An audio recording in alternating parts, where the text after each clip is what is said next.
السلام علیکم ورحمۃ اللہ وبرکاتہ۔ الحمد للہ رب العالمین والعاقبۃ للمتقین والصلاة والسلام علی نبینا محمد وعلی آلہ وصحبہ اجمعین، اما بعد۔ اعوذ باللہ من الشیطان الرجیم، بسم اللہ الرحمن الرحیم۔ الف لام میم غلبت الروم فی ادنی الارض وهم من بعد غلبهم سیغلبون۔ گزشتہ درس ہم لوگ پارہ نمبر 20 کے بارے میں معلوم کیے تھے۔ پارہ نمبر 21 آج انشاءاللہ اور 22 کا بھی کچھ حصہ۔ سورۃ الروم گویا کہ روم بستی کا نام ہے جسے ہم روم بھی کہتے ہیں۔ اس زمانے میں، نبی کے زمانے میں، 2 سپر پاور حکومت تھی، ایک ایران، ایک روم۔ روم کے پورے اکثر کرسچن تھے۔ ایران کی جو حکومت تھی وہ سب مجوسی آگ کی پوجا کرنے والی قوم تھی۔ تو زمانے میں 2 بڑی حکومتیں تھی، جنگیں ہوتی تھی آپس، جیسے آج کے دور میں کہیں کہ USA ہو، امریکہ، رشیا، یہ جو اپنے آپ کو سپر پاور کہتے ہیں۔ تو اس زمانے میں نبی صلی اللہ علیہ وسلم کے آنے سے پہلے یہ 2 بڑی سلطنتیں تھی، بڑی حکومتیں تھی۔ ان دونوں کے درمیان جنگ ہوئی۔ مسلمانوں کی خواہش تھی کہ روم جیت جائے، کافروں کی خواہش تھی کہ ایران جیت جائے۔ ہوا کیا؟ روم ہار گئے، مجوسی یعنی ایران کے قوم جیت گئے، کافر خوش ہو گئے، مسلمانوں کو تکلیف ہوئی۔ اللہ نے آیت نازل کی، الف لام میم غلبت الروم فی ادنی الارض وهم من بعد غلبهم سیغلبون۔ دیکھو نہیں، ایسا نہیں ہے کہ بہت جلد روم غالب آئے گی، پھر جنگ ہوگی، روم غالب آئے گی، یہ اس میں اشارہ دے دیا گیا۔ تو پھر دوبارہ جنگ ہوئی چند سالوں کے بعد، تو زبردست جنگ ہوئی، اس میں روم کی جیت ہوئی۔ کہتے ہیں کہ ادھر روم کی جیت ہوئی، یہ وہی دن تھا جو جنگ بدر یہاں پر ہوا تھا، کفار اور مسلمانوں کے درمیان بدر کے میدان میں۔ تو نبی کریم صلی اللہ علیہ وسلم کے صحابہ اور 313 کی تعداد میں بدر کے مقام میں ادھر جیت ہوئی، ادھر روم جیتے، ادھر مسلمان جیتے، ادھر ایران ہارے، ادھر کفار ہارے۔ تو یہاں پر اللہ تعالیٰ نے روم کی فتح کی خوشخبری دی۔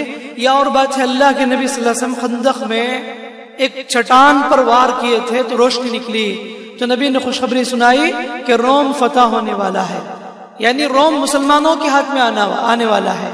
اللہ کے نبی صلی اللہ علیہ وسلم کے انتقال کے بعد ابوبکر صدیق کے زمانے میں روم ماشاءاللہ مسلمانوں کے قبضے میں آ چکا تھا۔ اب روم بہت چھوٹی، آج کل میپ میں اگر دیکھیں تو آج بھی بہت چھوٹی حکومت ہے روم کی۔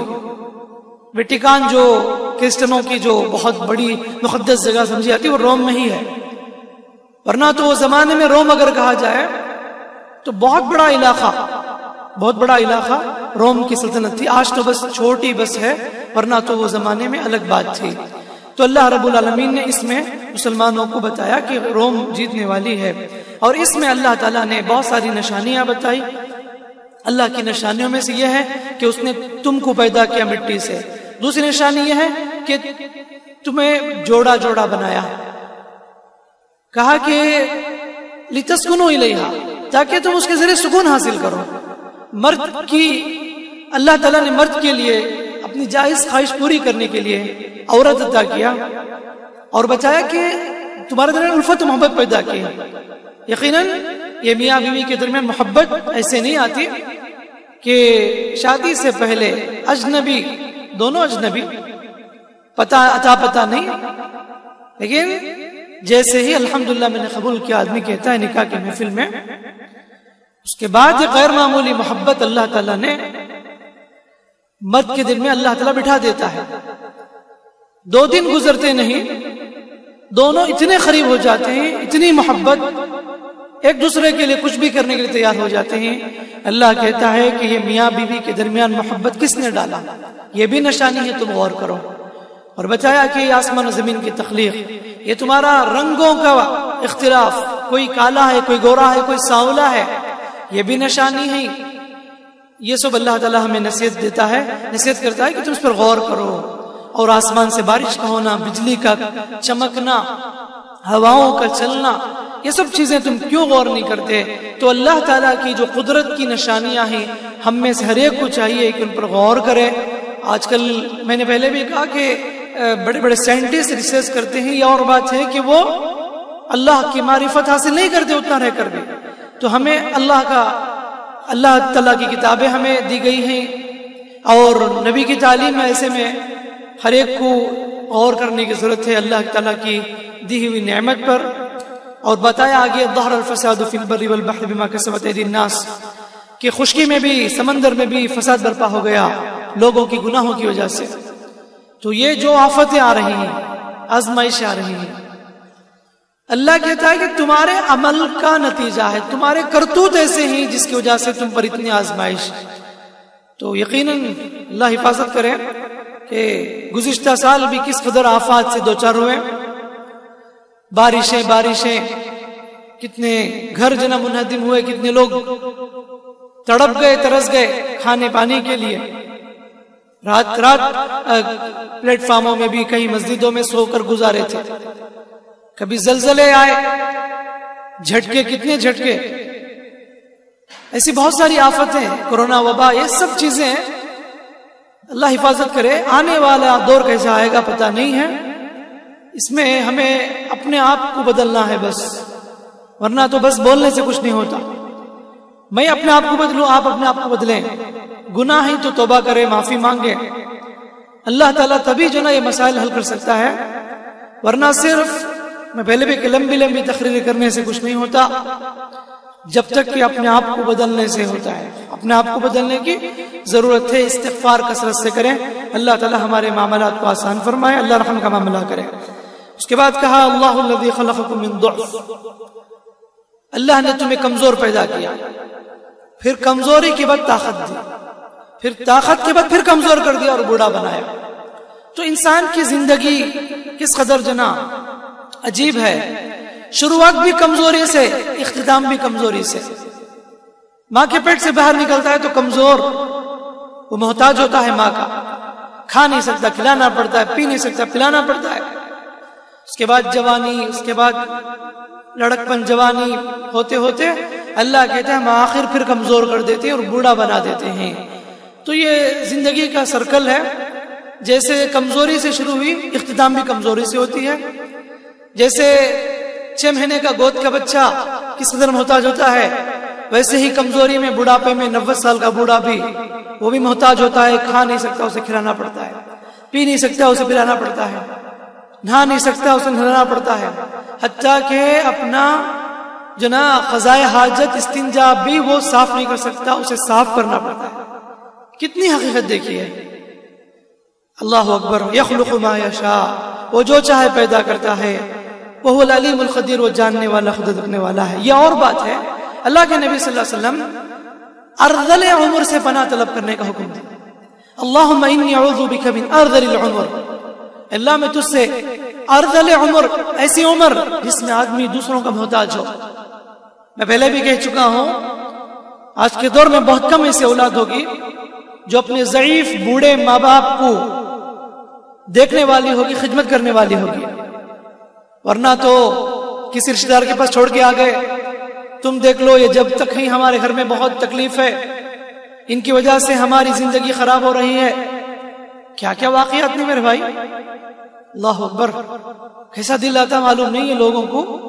بوڑھی ضعیف ماں لکڑی ٹیکتے ہوئے گلیوں میں پھرتی ہیں مارے کہ میرے بچے نے مجھے گھر سے باہر نکال دیا.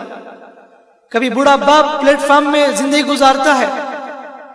ایک ویڈیو آیا تھا جو کہتا ہے کہ میں نے 3 بچوں کو بڑے بڑے ڈاکٹر بنائے، انجینئر بنائے، لیکن ان تینوں نے مجھے دھکا مار کے باہر بھیج دیا. اس ضعیف کی عمر 75 سال ہے. تو اللہ کسی کا محتاج نہ بنائے میرے بھائی. دعا کرو اللہ سے کہ اس دنیا سے جانا ہے تو بس کسی کا محتاج نہ رکھے، ایسے چلے جائیں. ورنہ بستر میں سو کے، ایڑیاں رگڑ کے، تکلیف پڑ کے، کسی کا محتاج بن کے، فلاں بچہ دیکھے گا، فلاں بچہ میرے بیماری کا علاج کرائے گا، فلاں ہسپتال میں داخل کرے گا. یہ سب امیدیں بہت کم ہی رکھ سکتے ہیں. ورنہ تو یہ سیلفش دنیا. اکثر اولاد ایسی ہے، باپ کا جنازہ کب اٹھے گا، میں اس کی پراپرٹی پر کب قبضہ جماؤں، اس کے بینک بیلنس پر کب قبضہ جماؤں. یہ حالت ہے آج دنیا کی. اسی لیے ہمیشہ دعا کرنا اللہ صحیح سلامت رکھ، عافیت سے رکھ، ایمان کی موت دے، ایمان کی حالت میں صحیح سلامت اپنے پاس بلا لے. یہی ہمیں دعا کرنے کی ضرورت ہے. ورنہ تو اللہ کہتا ہے کہ تمہاری شروعات بھی کمزوری سے ہوگی اور اختتام بھی کمزوری سے ہوگی. اللہ تعالیٰ جسے چاہے وہ عمر دیتا ہے، وہ جاننے والا ہے، قدرت رکھنے والا ہے. اس کے بعد سورہ لقمان حضرت حکیم لقمان بہت مشہور ہیں. اللہ کے نبی صلی اللہ علیہ وسلم کو یہ بات بتائی جا رہی ہے، قریش کے لوگوں کو بات بتائی جا رہی ہے کہ اے قریش کے لوگوں، نبی جو دعوت دے رہے ہیں وہی دعوت بھی لقمان بھی دیتے تھے. لقمان علیہ السلام کون تھے؟ مفسرین نے کہا کہ کسی نے کہا کہ نبی ہیں. حقیقت یہ ہے کہ وہ ایک بہت بڑے حکیم تھے. حکیم کا مطلب یہ نہیں کہ حلوہ دینے والے، حکیم سے مطلب جنہیں اللہ نے حکمت عطا کیا، علم و حکمت سے نوازا. تو انہوں نے اپنے بچے کو نصیحت کی، اے میرے بیٹے شرک نہ کر. 5-6 نصیحت کی. اللہ نے ذکر کیا کہ لا تشرک باللہ، کہ شرک نہ کرو، شرک بہت بڑا ظلم ہے. اور والدین کے ساتھ حسن سلوک کرو. اور بتایا کہ زمین پر اکڑ کر نہ چلو، اپنی آواز کو پست رکھو، نماز قائم کرو، بھلائی کا حکم دو، برائی سے روکو، صبر کرو تکلیفوں پر. یہ سب نصیحتیں. کہتے ہیں لقمان علیہ السلام وہ ایک بادشاہ کے خادم تھے، کالے کلوٹے تھے، گویا کہ حبشی تھے. تو بادشاہ نے کہا کہ مجھے بکری کی کوئی ایسی خاص چیز کھلاؤ جو بہت ہی عمدہ ہو. تو انہوں نے بکری کی زبان لا کے کھلایا. تو بادشاہ نے کہا کہ جو خراب چیز ہے، ناپسند چیز ہے، وہ مجھے کھلاؤ بکری کی. تو دوبارہ انہوں نے بکری کی زبانی لا کے پیش کیا. بادشاہ نے پوچھا کہ اے لقمان، میں نے اچھی چیز کہا تو وہی چیز آپ لا کر دیا، خراب چیز لا کر دو تو وہی چیز دی، کیا بات ہے؟ تو کہا کہ بادشاہ ایک زبان ایسی چیز ہے کہ اچھی بھی ہوتی ہے خراب بھی ہوتی ہے. جب صحیح استعمال کرتے تو اچھی ہوتی ہے، جب خراب ہو جائے تو اس سے خراب کچھ نہیں ہے. تو یقیناً بہت ہی حکمت کی باتیں، تاریخ میں بھی ان کے بارے میں بہت ساری باتیں بتائی جا رہی ہیں. تو بہرحال زبان حقیقت میں یہی ہے کہ اگر یہ صحیح استعمال کریں گے تو صحیح ہے، ورنہ زبان بگڑ جائے تو آدمی بگڑ جاتا ہے. آدمی کی پہچان، ویلیو زبان سے ہوتی ہے. وہ کوئی آدمی کس کیریکٹر کا ہے اس کے پاس 5 منٹ بات کر کے دیکھو، زبان بتائے گی وہ کس کیریکٹر کا ہے، کس اخلاق کا ہے. تو ہمیں زبان پر کنٹرول کرنے کی ضرورت ہے، زبان پر لگام دینے کی ضرورت ہے. پہلے تولو پھر بولو، اردو میں ہے پہلے تولو پھر بولو.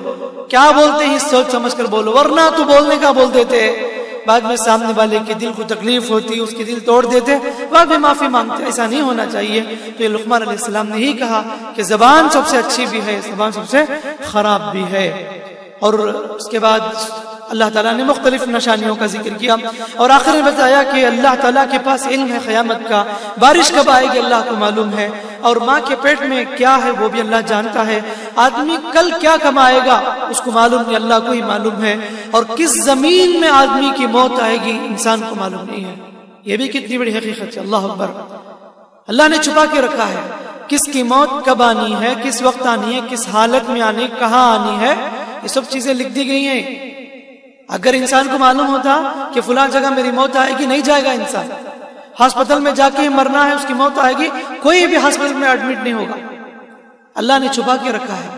اگر کسی کی موت اس جگہ میں لکھ دی گئی ہے تو اللہ اسے وہ جگہ پر پہنچائے گا، کسی بہانے کے ذریعے اللہ پہنچائے گا.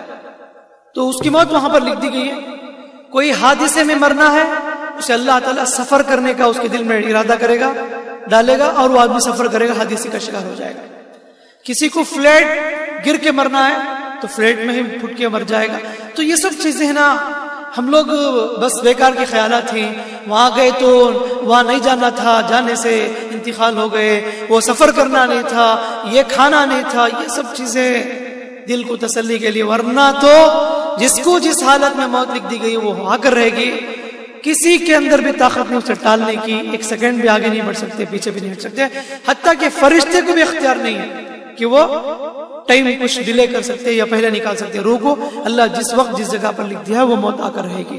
سورہ سجدہ اللہ کے نبی صلی اللہ علیہ وسلم رات میں سونے سے پہلے پڑھتے تھے، اور جمعہ کے دن اکثر فجر کی نماز میں پہلی رکعت میں سجدہ، دوسرے سدھار پڑھتے تھے.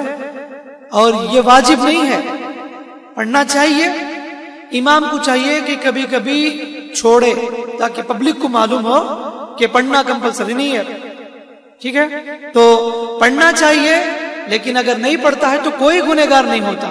تو اللہ کے رسول سے اکثر پابندی کیا کرتے تھے. سورہ سجدہ میں اللہ رب العالمین نے وہی قیامت اور دوبارہ زندہ ہونے کی حقیقت کو واضح کیا کہ تم ضرور اٹھو گے ایک دن, اللہ تعالیٰ تمہیں بدلہ دے گا تمہارے عمل کا. اور جو لوگ اپنے بستر کو الگ کر کے رات میں اٹھ کے عبادت کرتے ہیں, تتجافى جنوبهم عن المضاجع يدعون ربهم خوفا وطمعا, اور ان کے دل میں خواہش ہوتی ہے جنت کی, خوف ہے جہنم. ایسے لوگ ہیں جو راتوں کی نیند کو قربان کرتے ہیں اور اللہ کے راستے میں خرچ کرتے ہیں.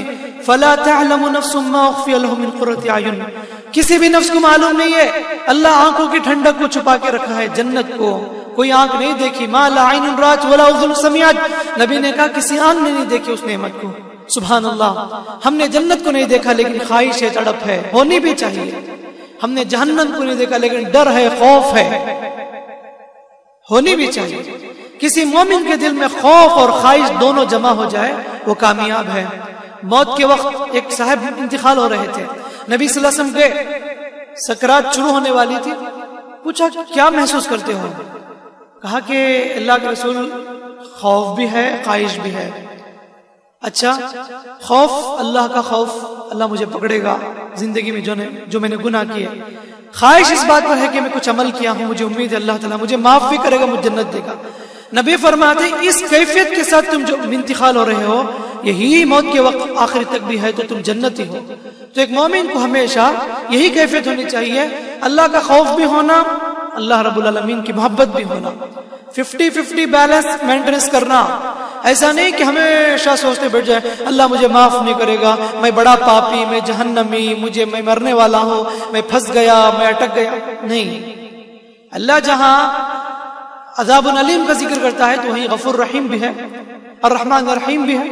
تو یہ دونوں چیزیں بیلنس کرنے کی ضرورت ہے. خوف و طمع یہی کہی گئی, خوف بھی ہے اور خواہش بھی ہے, یہ مومن کی صفت ہونی چاہیے.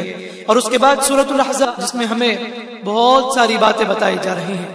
احزاب جنگ خندق کا دوسرا نام ہے. احزاب کے معنی جماعت. 5 ہجری میں 10,000 کی فوج مکے والے کفار اور اطراف کے جتنے قبیلے سب کو جمع کر کے مدینے پر حملہ کرنے کے لیے تیار کر لیے تھے. نبی کو یہ بات معلوم ہوئی کہ کفار 10,000 کی فوج لے کر آ رہے ہیں, کیا کرنا معلوم نہیں تھا.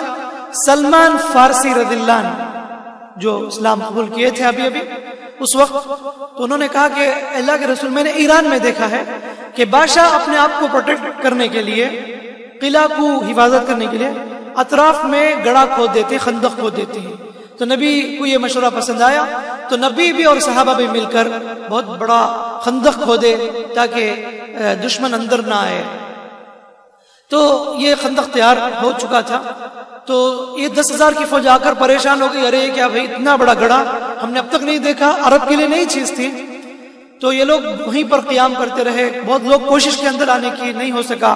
اندر میں مدینے کے اندر میں یہودی قبیلہ تھا, انہوں نے بھی غداری کی مسلمانوں کے ساتھ, کافروں کے ساتھ وہ آپس میں رضامندی ہو گئے کہ ہم اندر سے حملہ کرتے ہیں, باہر سے تم حملہ کرو. قرآن کہتا ہے کہ وہ زلزلوا زلزالا شدیدا, ایسی کیفیت تھی, اللہ نے تمہاری حفاظت کی. آخرکار زبردست سردی ہوئی, ہوا چلی. ابو سفیان اس وقت کافر تھے, اسلام قبول نہیں کیے تھے. وہ دیکھے کہ اتنی سخت ہوا ہے تو فوراً اپنا بوریا بستر باندھ کے بھاگنے لگے. تو دیکھتے ہی دیکھتے پوری فوج بھاگ گئی. اللہ نے مدینے کی حفاظت کی. آج بھی آپ دیکھیں گے مدینہ جائیں گے تو آپ کو نظر آئے گا کچھ نشانات, یعنی جو ٹیلا, جو پہاڑ, جو چٹان وغیرہ آج بھی موجود ہیں. یہ اور باتیں ہائی وے بنا دی گئی ہے, آپ دیکھتے ہیں تو دیکھ سکتے ہیں. اسی جگہ پر جہاں پر گڑھا کھودا گیا تھا تو وہ نشانیاں یعنی باقاعدہ جو معلم ہیں وہ جانتے ہیں, وہ بتاتے ہیں. عمرہ کرنے والے جو زائرین مدینہ ہیں ان سب کو بتائی جاتی ہے. ضرور دیکھنا ہے آپ اگر جائیں گے, یہ سب چیزیں معلوم کر کے جائیں گے تو پتہ چلے گا. ورنہ ایسے ہی جا کے مدینے میں یا مکے میں اتر جائیں گے ہسٹری معلوم کیے بغیر کچھ بھی فائدہ نہیں ہے. تو یہاں پر اللہ تعالیٰ نے جنگ خندق کا ذکر کیا, مدینے کے اللہ تعالیٰ نے حفاظت کی. اس میں بہت سارے مسائل ہیں, میں پوائنٹ ٹو پوائنٹ آپ کے پاس بات رکھتا ہوں. پہلی چیز اس میں بات بتائی گئی ہے کہ لے پالک بیٹا حقیقی بیٹا نہیں ہو سکتا. کسی بچے کو لے کر پالتے ہیں یا بیٹی کو لے کر پالتے ہیں تو جائز ہے, لیکن لے پالک بیٹا حقیقی بیٹا نہیں ہو سکتا. مطلب یہ ہے کہ آدمی اگر کسی لڑکے کو پالتا ہے تو وہ بڑا ہو جاتا ہے تو اپنی بیوی کو حکم دے گا کہ اس بچے سے تم پردہ کرو. یا کوئی آدمی کسی بیٹی کو لے کر پالتا ہے, بچی جناب بالغ ہو جاتی ہے تو ضروری ہے کہ اس مرد کے لیے اس لڑکی سے پردہ کرے. اجنبی لڑکی ہے وہ نہیں ہو سکتی. ایک بات ہے. دوسری بات, لے پالک بیٹے کے نام کے سامنے غلطی نہ کرو, اپنا نام ہرگز بھی نہ لکھو. نبی نے فرمایا جو آدمی کسی اور بچے کے نام کے ساتھ اپنا نام لگاتا ہے جنت اس پر حرام ہے. سخت وعید سنائی, لعنت کہا اللہ کے رسول نے اس شخص پر جو اپنے باپ کے علاوہ کسی اور باپ کی طرف منسوب کرے, حرام ہے.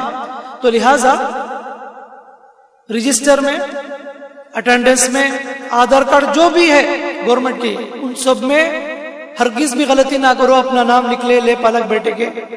حقیقی جو باپ قرآن کہتے ہیں ادعوہم لآبائہم, تم ان کے باپ کے نام سے بلاؤ. اگر باپ کا نام معلوم نہیں تو وہ تمہارا دینی بھائی سمجھو.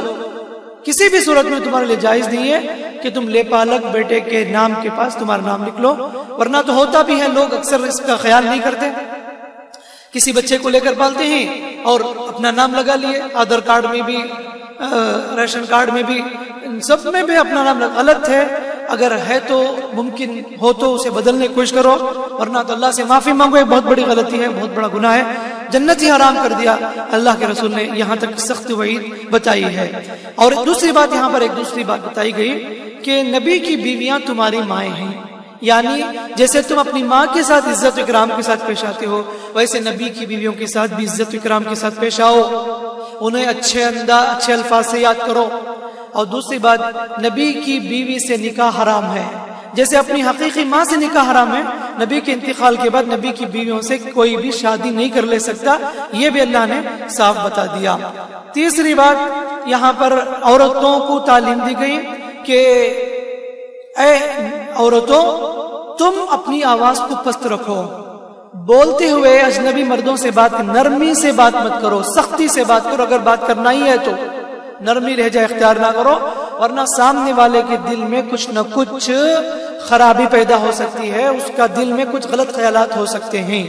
اور بتایا کہ گھروں کو لازم پکڑو, بیکار گھر سے نہ نکلو, زینت اختیار نہ کرو, سوار کر سنگار کرنا ہو. حتیٰ کہ مسجد بھی اگر آتی ہے عورت, منع ہے کہ خوشبو لگا کرنا ہے, پھول لگا کرنا ہے, یہ سب منع کر دی گئی شریعت میں. سیدھا سادہ لباس ایسے ہی سمپل آنی چاہیے. اور حکم ہوا کہ نماز قائم کرو, زکوٰۃ دو. یہ سب عورتوں کے, میں نے پہلے بھی کہا کہ اللہ تعالیٰ نے قرآن میں کتنے جگہ پر عورتوں سے خطاب کر کے کہا کہ تم ان سب کی پابندی ہونی چاہیے. اور اس کے بعد ایک اور مسئلہ یہاں پر ہے کہ لے پالک بیٹے کی بیوی سے شادی ہو سکتی یا نہیں. عرب میں ایک معیوب سمجھا جاتا تھا کہ لے پالک بیٹے کی بیوی سے شادی نہیں کر سکتے, حرام سمجھتے تھے. اللہ تعالیٰ نے اس رسم کو توڑنا چاہا. حضرت زید کی شادی زینب سے ہوئی. زینب بڑی مالدار عورت تھی. زید نبی کے پاس پلے تھے, جبکہ وہ غلام تھے. ان کا الگ واقعہ ہے کہ ان کو بیچ دیا گیا مکے کے بازار میں, آخر نبی کی خدمت میں ان کو پیش کیا گیا. یہ لمبا قصہ ہے. بہرحال دونوں کے اندر انڈرسٹینڈنگ نہ تھی. حضرت زید نے کہا اللہ کے رسول مجھے سیٹ نہیں ہو رہا, میں طلاق دے رہا ہوں. یہاں پر قرآن میں اللہ کہتا ہے کہ نبی نے کہا کہ ارے کیا کہہ رہا ہو, بڑی گھر کی عورت ہے, نہیں صبر کرو, ایڈجسٹ کرو, لوگ کیا بولیں گے. اللہ نے کہا کہ تم ایسے کہتے ہو, اللہ سے ڈرو, لوگوں کی فکر چھوڑو. آخرکار اللہ نے حکم دیا کہ زید طلاق دے دیا, اپنی بیوی کو طلاق دے دیا. عدت کے بعد اللہ تعالی نے نکاح کرایا زینب کا نبی کے ساتھ. دراصل حضرت زید کو نبی پالتے تھے, تو حضرت زید کی شادی زینب سے ہوئی. تو زینب کو طلاق دے دیا زید نے. تو یہ بتانے کے لیے یہ تمہاری بہو نہیں ہو سکتی, یہ تمہاری بہو نہیں, اجنبی لڑکی وہ, لے پالک بیٹے کی بھی اجنبی لڑکی ہے, وہ اجنبی عورت ہے, بہو نہیں بن سکتی. تو اللہ کے رسول سے نکاح کرایا گیا زینب کا. تو یہ رسم توڑنا تھا جو عرب جاہلیت میں یہ رسم عام تھا. تو اس میں یہ عقیدہ توڑنے کے لیے یہ واقعہ پیش کیا گیا، نبی کے ساتھ ہوا تھا۔ اسی خوشی میں نبی صلی اللہ علیہ وسلم نے ایک بکری ذبح کر کے ولیمہ کیا تھا۔ تو پوری شادی میں ایک ہی ولیمہ نبی کا جس میں بکری ذبح کی گئی، ورنہ دیگر ولیمے میں کھجور، پنیر، ستو کا آٹا، یہ سب چیزیں تقسیم کی گئی، ورنہ تو ایک ہی ولیمہ ایسا ہے جو اللہ تعالیٰ نے نکاح کرایا تھا عرش میں، تو اسی خوشی میں اللہ کے نبی نے ایک ولیمہ کیا تھا۔ اس کے بعد ایک اور مسئلہ ہے کہ اگر کوئی آدمی نکاح کیا، نکاح کے فوراً طلاق دے دیا، ٹچ بھی نہیں کیا، یعنی ٹچ کرنے کا مطلب ہم بستری نہیں کی، طلاق دے دیا، تو اللہ نے کہا فَمَا لَكُمْ عَلَيْهِنَّ مِنْ عِدَّةٍ تَعْتَدُّونَهَا، تم پر کوئی عدت نہیں گزارنے کی۔ مثال کے طور پر یہاں پر کوئی آدمی الحمدللہ میں نے قبول کیا، نکاح قبول کیا، اب شام ہوتے رخصتی ہوتے طلاق دے دیا کچھ ریزن کی وجہ سے، ایسے میں کوئی عدت نہیں ہے، کچھ عدت نہیں ہے بالکل۔ فما لکم علیہن من، یعنی تو ایک رات بھی تھے بھائی، وہ الگ الگ سوئے تھے یا کسی وجہ سے ریزن سے وہ اپنی بیوی کو طلاق دیا یا خلا لے لی وہ عورت، ایسے میں فما لکم علیہن من عدت تعتدونها، تو اللہ کہتا ہے کہ تم پر کوئی عدت نہیں ہے۔ پانچویں بات یہاں پر بتائی گئی ہے کہ نبی کو اختیار ہے کہ وہ 4 سے زائد نکاح کر لے سکتے ہیں۔ اللہ کے رسول نے جتنا بھی نکاح کیا، نعوذ باللہ، جیسا کہ کفار کہتے ہیں کہ نبی خواہش سے کہتے، نہیں، مصلحت تھی، ہر ایک کے پیچھے ایک ریزن۔ اللہ کے رسول کی پہلی شادی ہو رہی حضرت خدیجہ سے، 40 سال کی بیوہ عورت، 2 شوہر ان کے انتقال ہوئے، نبی تیسرے شوہر سمجھو، اللہ کے رسول کی عمر 25 سال، پہلی شادی ہو رہی بیوہ سے۔ کیا نعوذ باللہ اگر ہو نبی صلی اللہ علیہ وسلم کے اندر یہ صفت ہوتی تو نبی ایک کنواری لڑکی سے شادی کر سکتے تھے؟ پہلی شادی ہو رہی 40 سال کی عورت سے، تو اس کے بعد جتنی بھی شادیاں ہوئی مصلحت تھی۔ کسی قبیلے کی لڑکی تھی، اسے شادی کی نبی نے، حضرت صفیہ یہودی کی بیٹی تھی، حکمت دیکھیے، نبی نے ان سے نکاح کیا، بہت سارے غلام بنائے گئے ان کے قبیلے کے۔ صحابہ نے دیکھا کہ یہ حضرت صفیہ نبی کی بیوی اور ان کے جتنے بھی قبیلے والوں کو ہم نے غلام بنایا، نبی کے سسرال والوں کو ہم نے غلام بنایا، سب کو ہم آزاد کر دیا، خوشی میں سب لوگ مسلمان ہو گئے۔ ایسے ہر ایک کے پیچھے ایک ریزن ہے۔ حضرت عائشہ سے نبی نے جو نکاح کیا، اس کی مصلحت یہی ہے کہ حضرت عائشہ بڑی ذہین تھی، چھوٹی عمر کی، یہاں پر شریعت کی حفاظت مقصود تھی۔ جتنے حدیث حضرت عائشہ نے روایت کی اتنی دیگر ازواج مطہرات روایت نہیں کی۔ سبحان اللہ، ابو ہریرہ رضی اللہ عنہ سب سے زیادہ روایت کرنے والے، سیکنڈ نمبر آتا ہے حضرت عائشہ کا۔ عورتوں کے جتنے مخصوص مسائل ہیں، حیض کے مسائل ہو، نفاس کے مسائل ہو، غسل کے مسائل ہو، طہارت کے مسائل ہو، جتنے بھی میٹر ہیں جو مرد بیان نہیں کر سکتا، اللہ کے رسول صلی اللہ علیہ وسلم سے حضرت عائشہ نے سارا علم سیکھا اور امت کے سامنے پیش کیا۔ یہی مقصد تھا نکاح کرنے کا حضرت عائشہ سے۔ بڑی ذہین تھی، میموری پر بہت سٹرونگ تھا حضرت عائشہ کا، حتیٰ کہ بڑے بڑے صحابہ حضرت عائشہ سے فتویٰ پوچھتے تھے، اور حضرت عائشہ مسجد نبوی میں باقاعدہ صحابہ کو درس دیا کرتی تھی، اتنا علم تھا۔ تو یہ علم جو امت میں ٹرانسفر ہونا ہے، اس لیے نبی صلی اللہ علیہ وسلم کو اللہ نے حضرت عائشہ سے نکاح کرنے کا حکم دیا۔ خواب میں بھی بتایا گیا تھا حضرت عائشہ کی شادی ہونے والی ہے، تو بہرحال مختلف جواب دیے گئے، تاہم یہ دشمنوں کی یہ بیکار کی باتیں ہیں۔ ہمیشہ تو نعوذ باللہ دشمن نے ہمیشہ حملہ کیا نبی کے کریکٹر کے اوپر، حالانکہ نبی کا کریکٹر اتنا پاک و صاف شفاف ہے، نبی آئیڈیل ہے، نمونہ ہے، ایگزامپل ہے، سب فیلڈ میں نبی پرفیکٹ ہے۔ کوئی آدمی بھی اتنا ذرہ برابر بھی فالٹ نہیں دکھا سکتا نبی کریم صلی اللہ علیہ وسلم کے اخلاق کے بارے میں۔ لقد کان لکم فی رسول اللہ اسوۃ حسنہ، اللہ کے رسول کی زندگی تمہارے لیے بہترین آئیڈیل ہے۔ نبی سے بڑھ کر کس کا جو آئیڈل ہو سکتا ہے؟ نبی ہی بہترین ہمارے لیے نمونہ ہیں، ہمارے لیے رول ماڈل ہیں، وہی سب فیلڈ میں، سب معاملے میں اللہ کے نبی صلی اللہ علیہ وسلم کی زندگی۔ اور اس کے بعد اللہ تعالیٰ نے حکم دیا ان اللہ ملائکۃ یصلون علی النبی یا ایھا الذین آمنوا صلوا علیہ وسلموا تسلیما.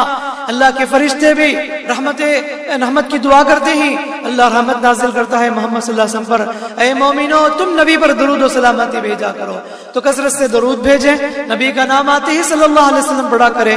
وہ آدمی بڑا بخیل ہے جس کے سامنے نبی کا نام لیا جائے اور وہ درود نہ پڑھے, اور وہ آدمی برباد ہو جائے. نبی کی بد دعا ہے اس شخص کے سامنے, اس کے جو نبی کا نام سن کر بھی درود نہ پڑھے. تو جہاں بھی نبی کا نام آتا ہے کم از کم صلی اللہ علیہ وسلم تو ہمیں بولنا چاہیے. جب بھی سنیں, جب بھی ہم کتاب میں پڑھیں یا بیان میں سنیں یا خود بھی پڑھیں, تو ہمیشہ ہمیں درود پڑھنے کی ضرورت ہے. اور اس کے بعد پردے کا حکم ہے. 7ویں چیز کہ حضرت عمر نے مشورہ دیا تھا نبی کو, کیا یہ اچھا ہوتا کہ آپ پردے کا حکم دیتے. ادھر مشورہ دے رہے ہیں, ادھر آیت نازل ہو گئی یا ایھا النبی انا احللنا لک ازواجک اللاتی آتیت اجورہن. یا ایھا النبی قل لازواجک وبناتک, اے نبی کہہ دو اپنی بیٹی سے, اپنی بیوی سے, اپنے پورے ازواج مطہرات سے, ساری مومن عورتوں سے کہ یدنین علیہن من جلابیبہن, جلباب اختیار کریں. جلباب کسے بولتے ہیں؟ سر سے لے کر پیر تک کے چھپانے کو جلباب بولتے ہیں. پرانے زمانے میں جو دادی نانی جو وائٹ چادر جو استعمال کرتی تھی, اسی کو قرآن جلباب کہتا ہے. یہی تو اصل جلباب ہے. بعد میں لوگوں نے برقعے کے الگ الگ طریقے اپنا لیے بدن ڈھانپنے کے لیے, الگ الگ ڈیزائن. آج تو اللہ حفاظت کریں سیدھا سادہ برقع ہی نہیں ملتا مارکیٹ میں, تو بیل بوٹے ڈیزائن کے ورک کے برقعے, موتی کے برقعے, کیا کچھ نہیں ہے. عورتیں بول کے لیتے سیدھا سادہ برقع نہیں چاہیے, کلر کا ہونا, سامنے ڈیزائن ہونا, پکچر ڈیزائن ہونا, کنارے میں ورک ہونا, یہ جیب ہونا, زپ ہونا, بلا بدتر کیا ملے لوگ بولتے. کالے برقعے کو بھی فتنے تازہ کہیے, کالے برقعے کو بھی فتنے تازہ کہیے, پردہ نہیں پردے کا جنازہ کہیے. کوئی عورت گزرتی ہے تو آج کے برقعے کو دیکھ کر ایسا لگتا ہے, شاعر کہتا ہے یہ پردہ نہیں بلکہ پردے کا جنازہ ہے. تو برقع سیدھا سادہ ہونا چاہیے. تو اپنی بیوی کو, اپنی بیٹیوں کو ایسے برقعے دلاؤ بالکل جو سیدھا سادہ ہو, ورنہ تو غلط ہے. جو بہرحال پردہ یہ بھی سمجھو, پردہ اللہ حفاظت کرے, پردہ لوگ سمجھے ہیں باہر نکلے تو بس سے کوڑنے لگا لو, برقع چلو بس پردہ ختم. نہیں, پردے کے بہت سے تقاضے ہیں, پہلے بھی کہہ چکا ہوں کہ عورت تنہائی میں اجنبی مرد سے بات نہیں کر سکتی, اکیلے میں نہیں رہ سکتی, اکیلا سفر نہیں کر سکتی, یہ سب چیزیں ہیں. اللہ حفاظت کرے. میں ابھی آ رہا تھا, دیکھا آٹو میں اسکول کی لڑکیاں آئیں برقع میں, 8-10 لڑکیاں ایسی گھس کر چپک کر بیٹھی ہیں, اور وہ آٹو والا چلا رہا ہے کہ اس کی پیٹھ سے لگی ہوئی ہے. یہ کیسی غیرت کی بات ہے. کیا والدین کو ذرا بھی عقل نہیں کیا؟ ایسے کتنے مرتبہ دیکھا گیا. کبھی کوئی آٹو والا تنہا کھڑا ہوا ہے اور پیچھے اکیلی ہے, بیگ رکھ کر لڑکی, اسی یعنی بستی کے اسکول کی لڑکی برقع پوش, اور اسے پلٹ کر بات کر رہا ہے. یہ سب کون دیکھنا ہے؟ ماں باپ دیکھنا ہے. گاؤں گلی والے فکر نہیں کریں گے. بچی ہاتھ سے نکل جائے گی تو بعد میں افسوس, کیا فائدہ. تو پیرنٹس کی ذمہ داری ہے کڑی نظر رکھے کہ بچے کیسی جاتی ہے آٹو میں. بہرحال میرے پاس الفاظ نہیں ہے, بہت عجیب ہے, اللہ حفاظت کرے کہ ہوتا کیا ہے, ہوگا کیا. کتنے واقعات ایسے ہیں. ہوتا ہے کبھی آٹو والے کے ساتھ بھاگ جاتی ہے لڑکی. یہ سب انسان کی نفسیات بہت کمزور ہے. انسان اس معاملے میں کسی پر اعتماد نہیں کر. لڑکی کے معاملے میں مائنس پوائنٹ, مرد کی مائنس پوائنٹ عورت ہے, عورت کی مائنس پوائنٹ مرد ہے. کتنا بڑا نیک انسان بھی ہو, بہت ممکن ہے کہ عورت کے اس فتنے پڑ سکتا ہے. اسی لیے کسی پر اعتماد نہیں ہے. اس معاملے میں غور کرنے کی ضرورت ہے کہ اپنے گھروں کو بھی, اپنے محلے کو بھی, بستی کو بھی اس طرح کے غلط بے حیائی سے, بے پردگی سے بچانے کی ضرورت ہے. ہم ہی فکر کرنا ہے, ذمہ دار والدین نے فکر کرنا ہے, ورنہ تو اللہ حفاظت کرنا, سب کو اللہ ہدایت دے. تو بہرحال یہ سورہ احزاب ہم یہیں پر رکتے ہیں انشاءاللہ. اس کے بعد انشاءاللہ پارہ نمبر 22 کا کچھ اور حصہ ہے. سورہ سبا ہے, سورہ فاطر, سورہ یاسین, سورہ صافات. یہ سب چیزیں انشاءاللہ کل آپ کے سامنے آئے گی. دعا ہے رب العالمین سے اللہ تعالی ہم تمام کو کہی باتوں پر, سنی باتوں پر عمل کی توفیق عطا فرمائے, اور جو کچھ ہم سنتے ہیں, پڑھتے ہیں, اللہ کہنے سے زیادہ سننے سے زیادہ عمل کی توفیق دے. اللہ ہمیں قرآن پر عمل کرنے والا بنائے، اللہ قرآن کو سفارشی بنائے، اور قیامت کے اللہ تعالیٰ ہمارے لیے حساب و کتاب کو آسان فرمائے۔